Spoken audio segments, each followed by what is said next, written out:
Transguard company সব সময় বিভিন্ন রকম ভিসায় লোক আনতেছে বাংলাদেশ থেকে। ভিসা খোলা আছে, যারা বলছেন ভিসা বন্ধ, তাদের জানানোর জন্য আজকের ভিডিওটা আমি করলাম। কারণ ট্রান্সগার্ড কোম্পানি ছাড়া আর কোনো কোম্পানির জন্য ভিসা কিন্তু খোলা নেই বাংলাদেশিদের জন্য। তো ট্রান্সগার্ড কোম্পানিতে বিভিন্ন যোগ্যতা অনুসারে লোক নেওয়া হচ্ছে। সেটা হচ্ছে security guard, housekeeper, fire house worker, kitchen steward, airport cleaner, aircraft cleaner, airport cargo loader, এই কয়েকটি পোস্টে লোক নেওয়া হচ্ছে। এছাড়া আরো কয়েকটি কোম্পানির লোক লাগবে যারা ট্রান্সগার্ডের থ্রু, মানে ট্রান্সগার্ডের মাধ্যমে বাংলাদেশ থেকে লোক নিচ্ছে, যেমন এলেক কোম্পানি। তো এলেক ইঞ্জিনিয়ারিংও কিন্তু অনেকগুলো লোক বাংলাদেশ থেকে অলরেডি নেওয়া হয়ে গেছে।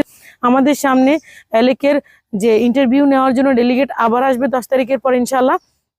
তো যারা carpenter, shuttering carpenter, still fixture এবং সার্ভেয়ার, ম্যাশন এই কাজগুলা জানেন, তারা দ্রুত যোগাযোগ করতে পারেন। আপনাদেরকে সিরিয়াল দিয়ে রাখেন আপনারা, যাতে করে ইন্টারভিউর জন্য ডেলিগেট আসার সাথে সাথে যেন আমরা ইন্টারভিউটা আপনাদের করাইতে পারি।